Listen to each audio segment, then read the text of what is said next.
Welcome to the debut episode of From Clinical to Entrepreneurial, OT Private Practice Journeys, an Ontario Society of Occupational Therapists podcast.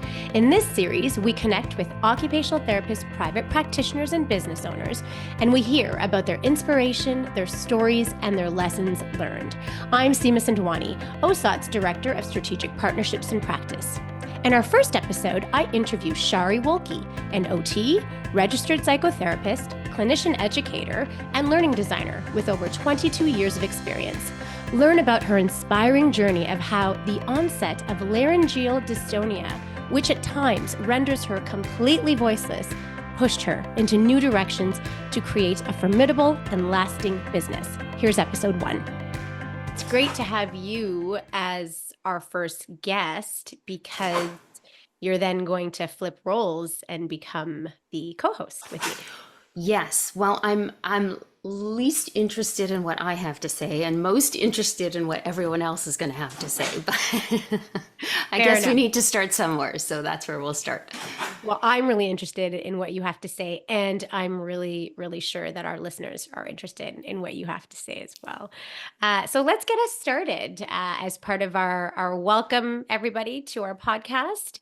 I want us to just first off get to know you, Sharie. And so tell us a little bit about yourself. I live in Ottawa with my husband and my 2 boys, 12 and 15 right now. I'm obviously an occupational therapist, also a registered psychotherapist. So I graduated in 2001 from the University of Manitoba. I started my practice in a general hospital. I did a little bit of everything, which was fantastic. I did 3 years there. That was great.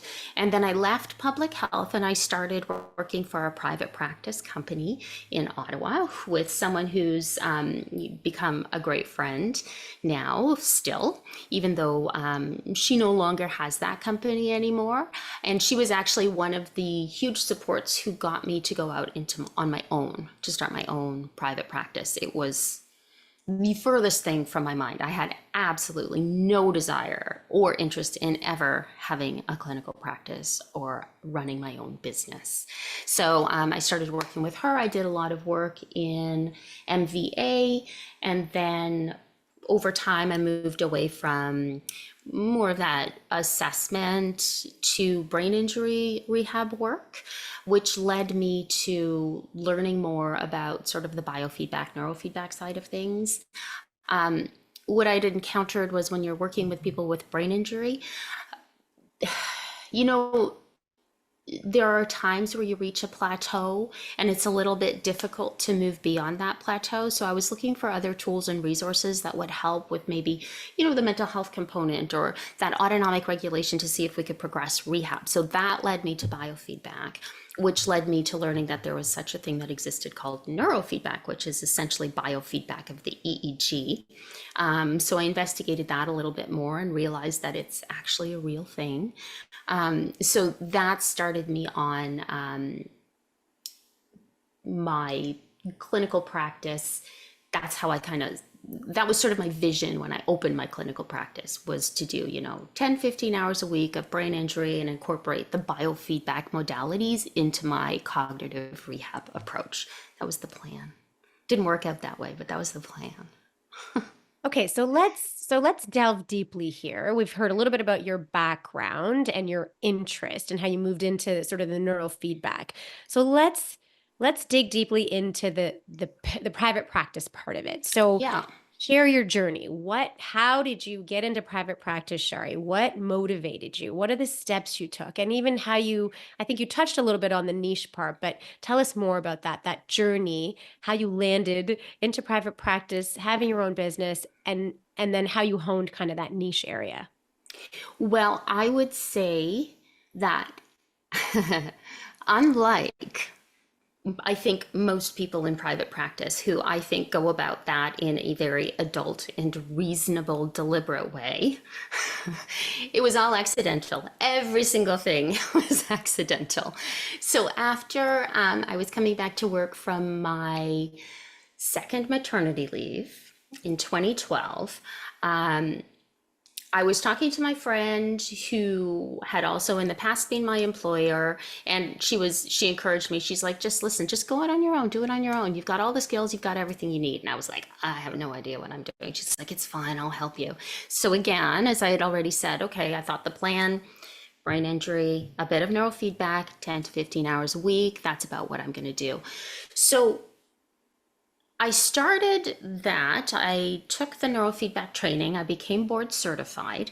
Um, and I don't know. I didn't really think that that was going to be the big part of what I did. I really thought that I was going to, sort of open the door to this and be working in brain injury rehabilitation, probably primarily in the auto sector, and use neurofeedback as a modality with the clients. That's what I thought I'd do.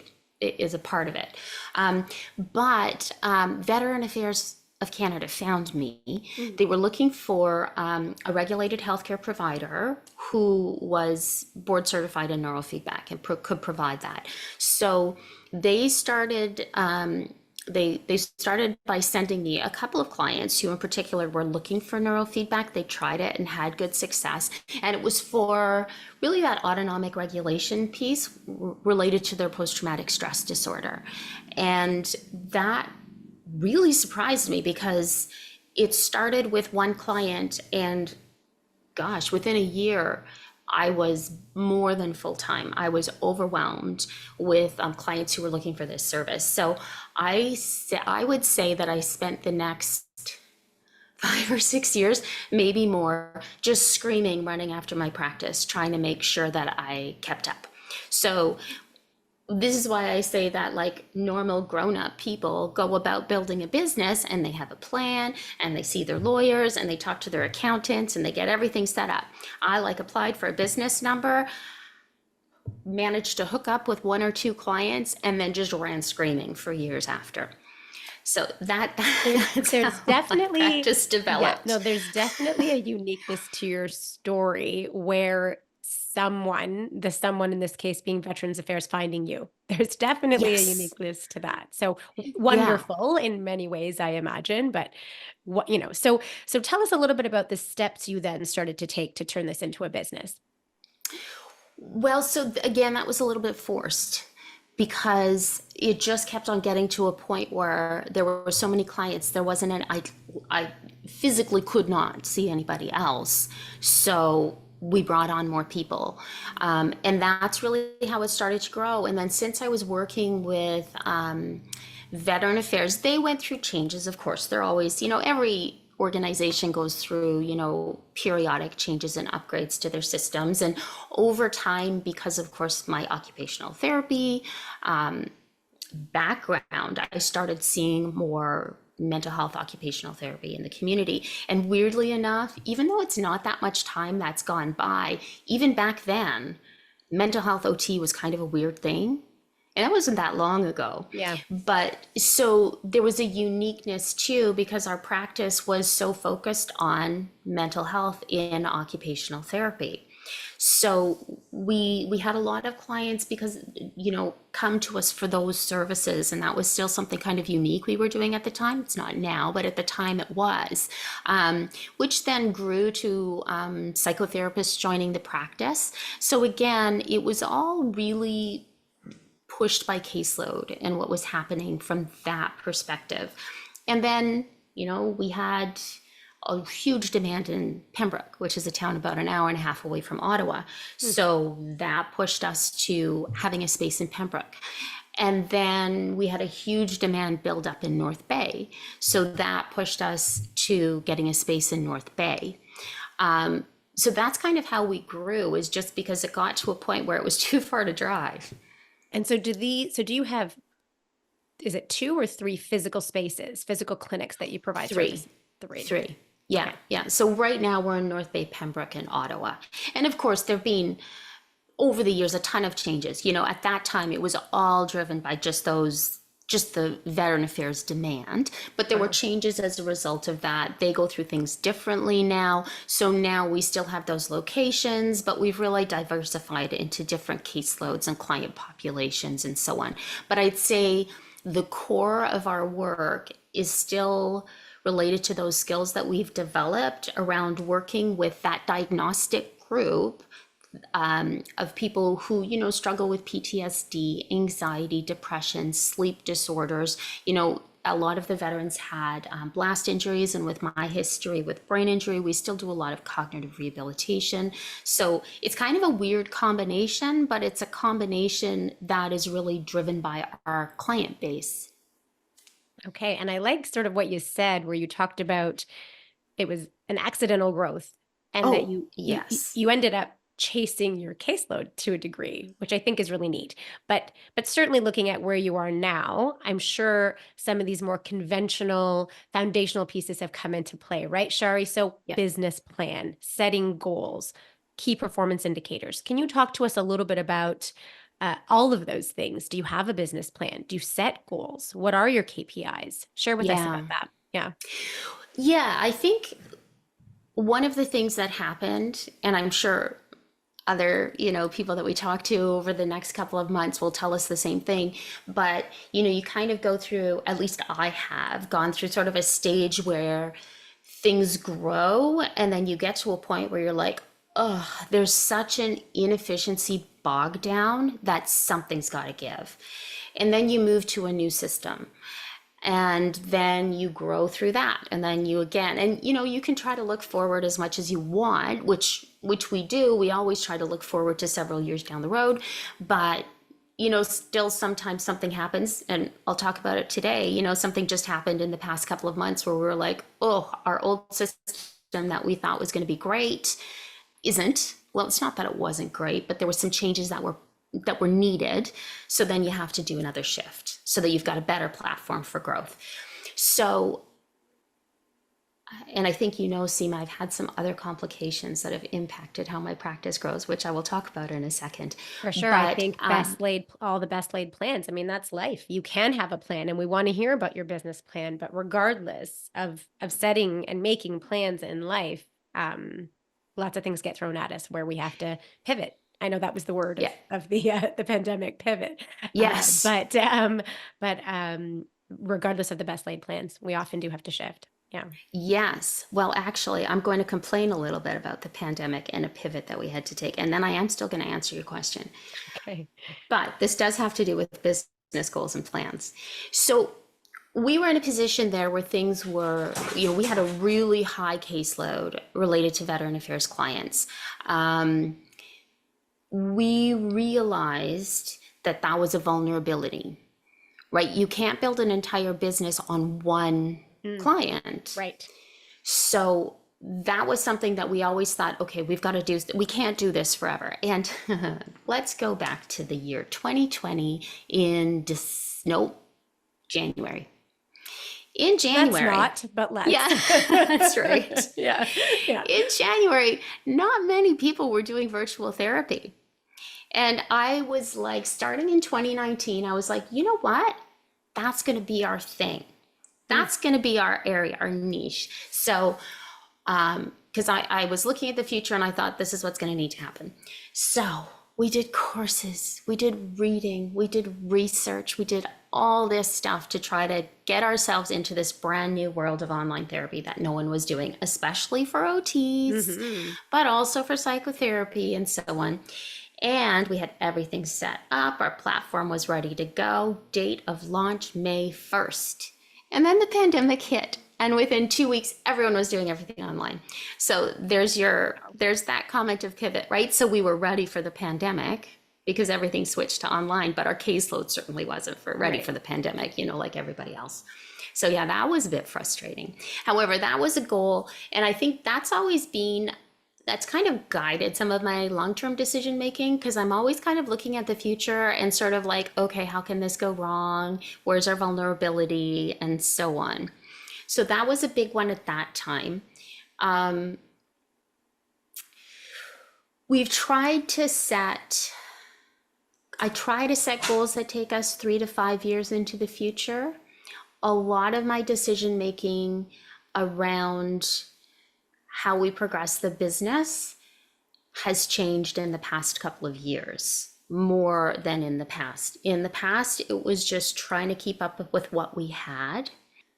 And then, so there was another actually, uh, there's been another impactful change that was not a part of my original plan that resulted in, I feel like it's sort of an ongoing process of pivots. So in 2017, just at the end, I had the onset of what I later discovered was laryngeal dystonia. So essentially what that means is that my vocal cords are in spasm all the time. I have an atypical presentation of a rare disorder. So of course it took like 5 years to figure out what was going on and what to do about it.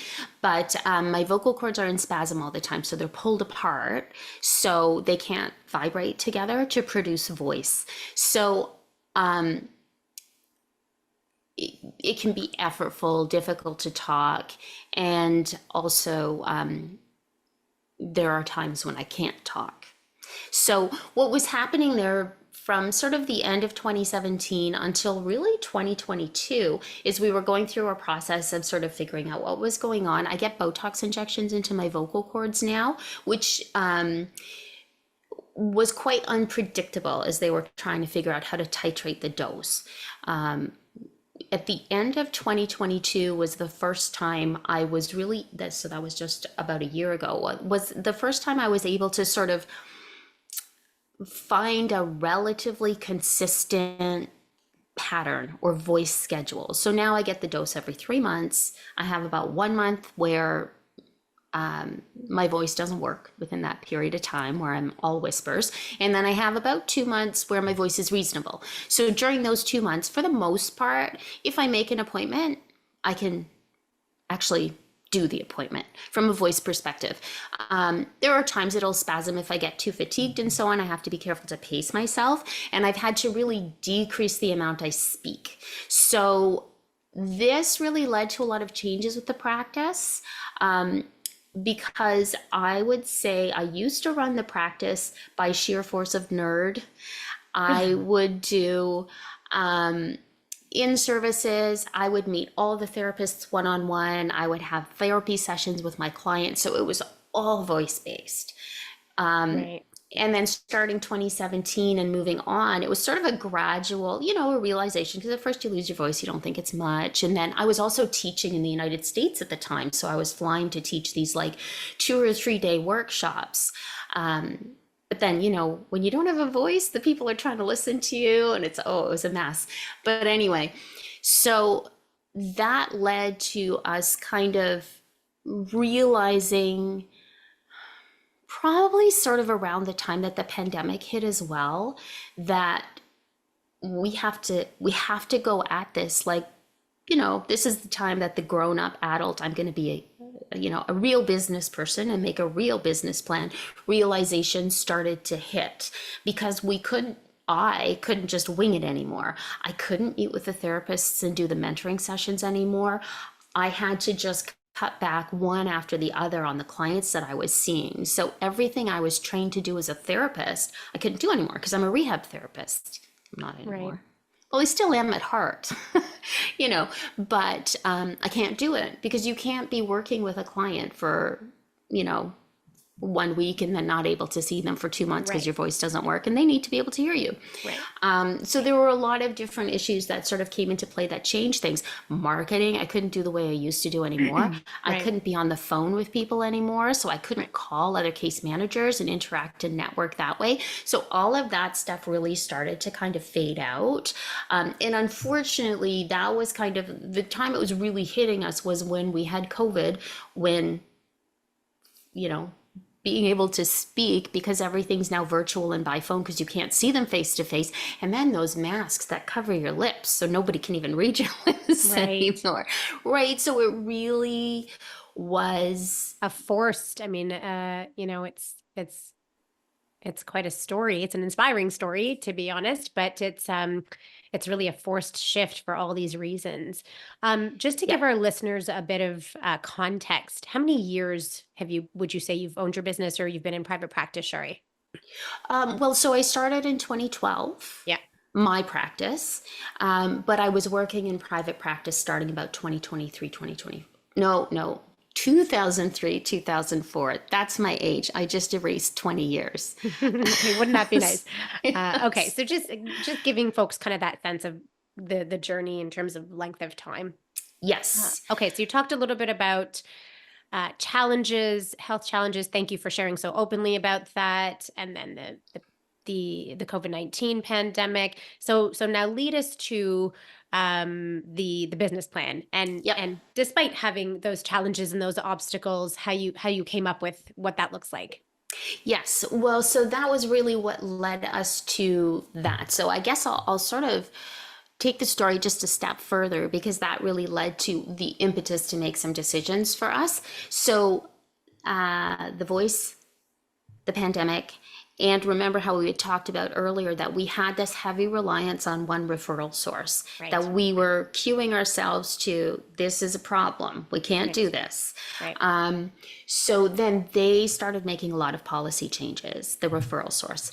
And we knew that things were going to change. So at this point in time, just sort of by things that were happening, we actually had a couple inquiries about, is the company interested in selling and so on, which at the time we thought we might have to, because I thought, like, how do I run a business when I can't talk? I don't know what to do.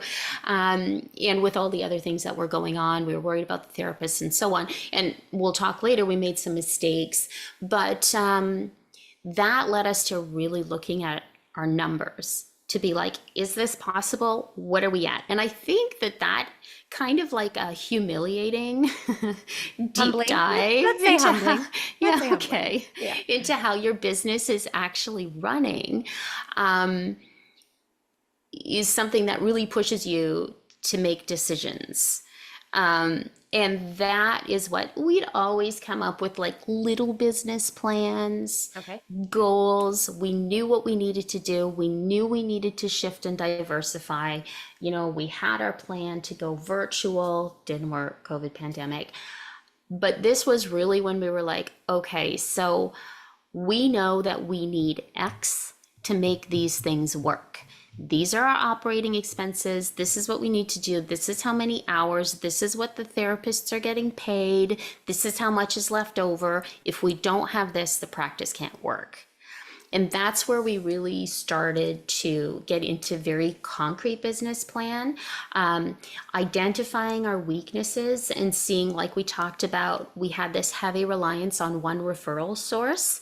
We knew we had to diversify. So we set goals around it from that perspective. So finding out where's the market, and moving forward in that way.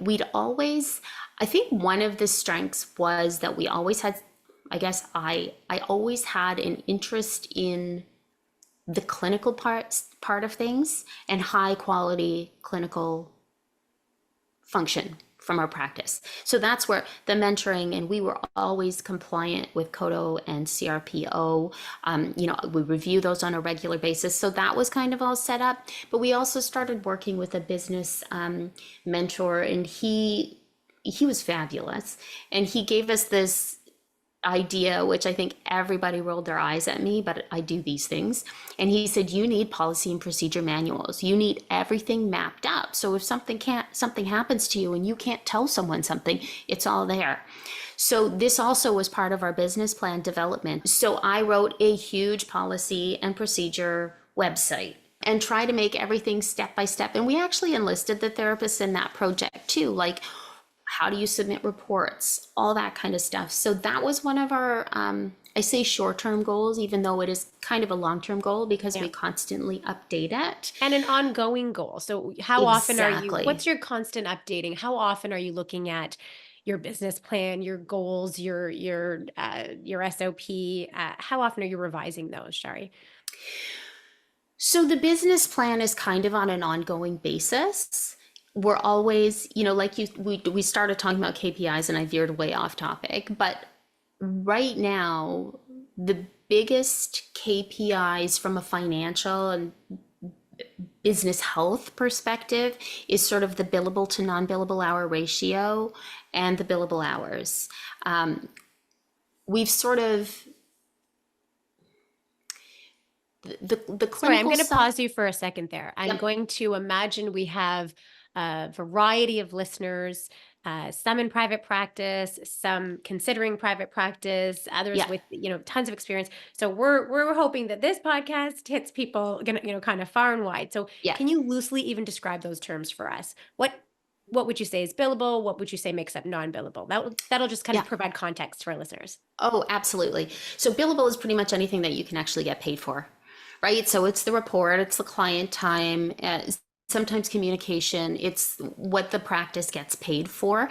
Non-billable is anything that the practice doesn't get paid for. So suppose we have a new therapist with our practice and they need to write a report and they're new to this.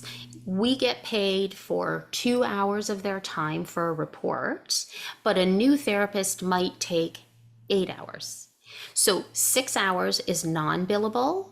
We have to pay the therapist anyway, but we only get paid for 2 hours of their time. Okay. So this was a pandemic problem for us.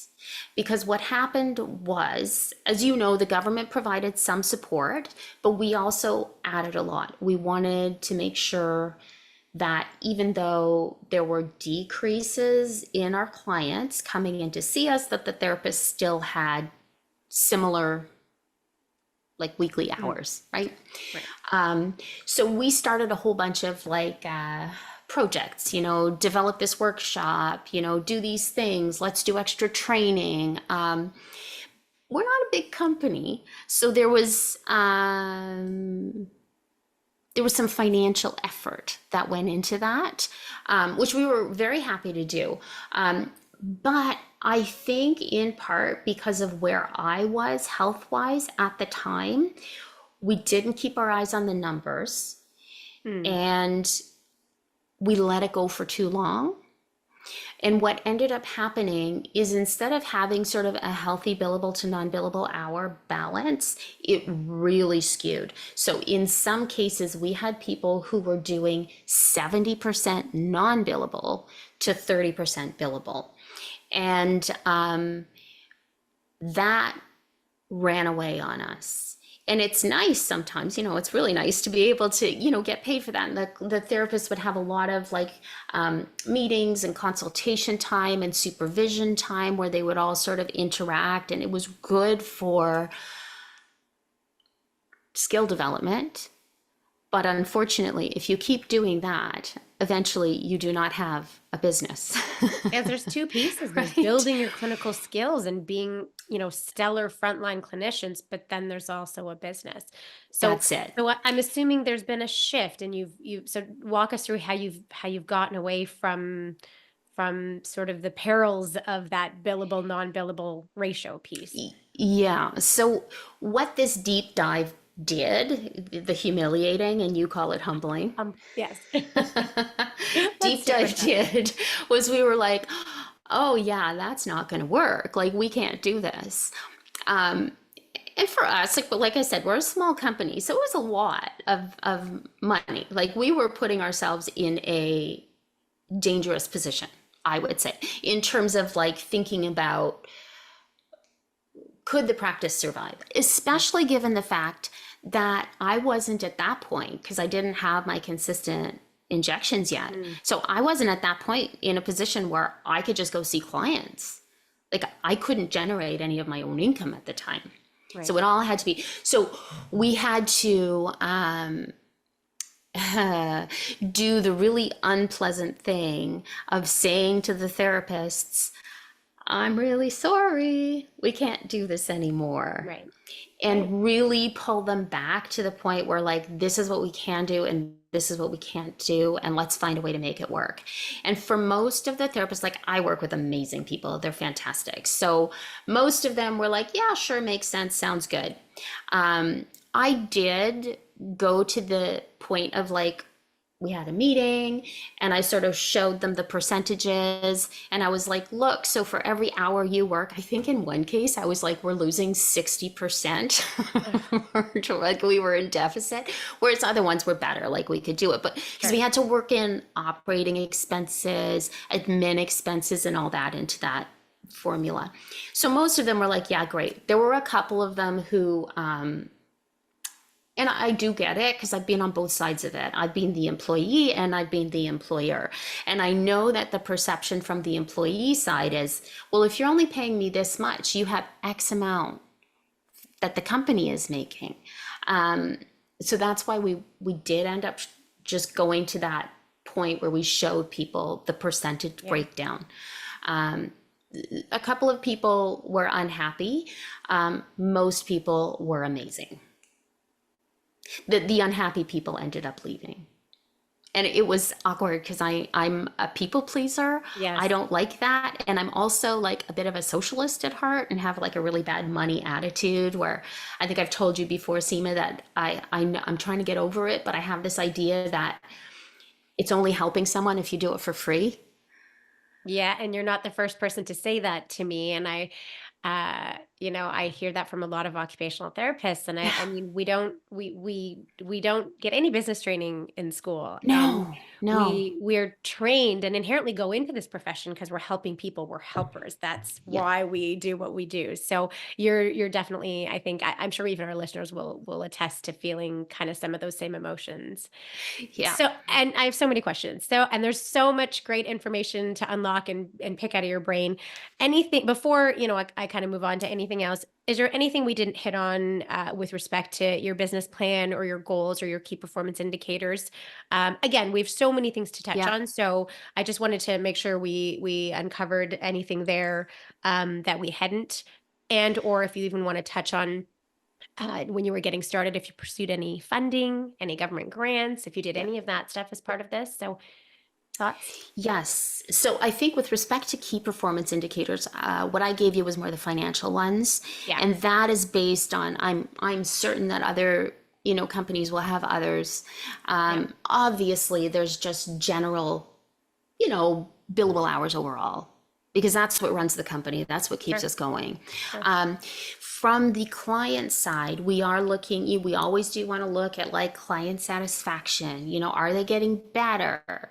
That kind of a thing. That's a harder one to measure. We actually recently switched in pursuit of that to a new clinic management software as well that at least sends out client surveys. We've always had client surveys available on our website. We email them out, but it was kind of like via a form, so it was a little more cumbersome to send. So this one helps with that process a little bit more, but that's a new thing. Like we just switched, so I don't have good information yet on how effective that is as a tool to measure that. With respect to grants and funding, no, I think that might have been a mistake. I'm sure, and I'm learning this now. I'm trying to do this now. Anytime we make any purchases or have to think about anything, I'm trying to be like, even though my husband's my business partner, even though my husband sometimes like, we don't need to ask questions. I'm like, somewhere, like, think about those billionaires that we know about, right? Like they have all these intricacies in the company. What if we're missing something we should or shouldn't be doing that we don't know about? So now I'm trying to ask accountants. There was a period of time where there was a digital Main Street grant through the Ontario government, which this one we did take advantage of, where they would connect you with an e-commerce consultant who would help you go through your website and your social media and give you education and so on. From what I understand, that grant has now closed, unfortunately. But the great part is, just for us, unfortunately not for our listeners, the person we connected with was spectacular. And he is actually now a marketing consultant we work with. So let's talk about your we. How you've talked about being a small company. You've talked about somebody being your business partner. So tell us, who's your we? How big is the company? So we have about 10 people in Ottawa, 2 Pembroke, 3 North Bay. Lots of psychotherapists, less OTs. Part of that is driven by the market, and part of that is driven by our client population. As you know, it's really hard to find occupational therapists these days.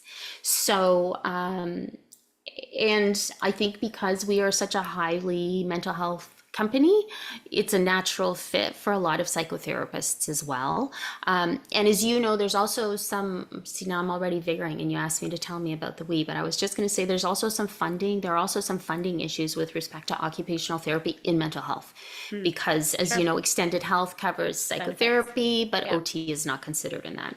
So yeah, so there's about 10. My husband is my unofficial business partner because we're a professional corporation. So he is not an occupational therapist. He can't be a co-owner. He joined probably around year 2. I think at the point where I was like lying on the floor in a panic because I had so many clients, I didn't know what to do. I was like, oh, anyway. So he joined the practice as clinic manager, and he's not a clinician, but he's trained as a neurofeedback technician. So he's able to help out from that perspective. He sees clients from that perspective in the practice. And again, he sort of runs things from the manager perspective.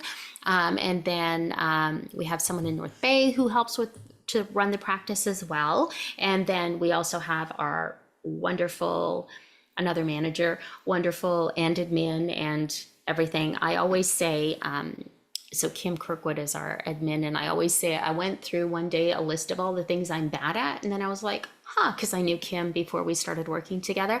She's good at all those things. So I was like, funny how that worked out. Chance you would like complete me. Well, there's probably something to you hiring the right people and the people that are filling the gaps that you needed to fill. And what about in terms of this team? What about external folks? So do you have accountant, lawyer? Yeah, and I would say so accountant, lawyer. We have a wonderful, we haven't worked with him for a while directly, but had a wonderful business advisor. He gave us so much great information really during that like crisis period we had there in 21, 22. And our marketing consultant. So they're all really great. And I think one of the things, and this is a hard one in terms of business advice, because we've worked with quite a few different people over the years. And it just sort of evolved naturally because one person would have the skills that we needed at that time. And then as our practice changed and grew, we needed a different set of skills. So right now we feel like we have an external team that really nicely suits our needs. There've been a lot of mismatches from a marketing perspective over the years. And I feel like that one is just so difficult as a business owner because marketing is just its own weird thing. And even though as OTs we don't have a business background, marketing's the same. Like it's just you get into that online world of marketing and sometimes you just don't know where to start. You don't know what you need. And then you've got all these marketing companies telling you, oh, you need $60,000 to build a new website. And you don't really know if that's true or not, right? You don't know who to believe. You don't know who to trust. I was just going to say, and that's the tricky thing about your own business. You've got to really try to build that team where there is that trust. And that's hard to, I imagine, relinquish control at times. Yeah, I think more just because you don't know, you don't know a lot of stuff. Yeah. But you don't know enough to know what it is. Yeah. So you don't know enough to know if the person who's telling you what to do is doing it right or not.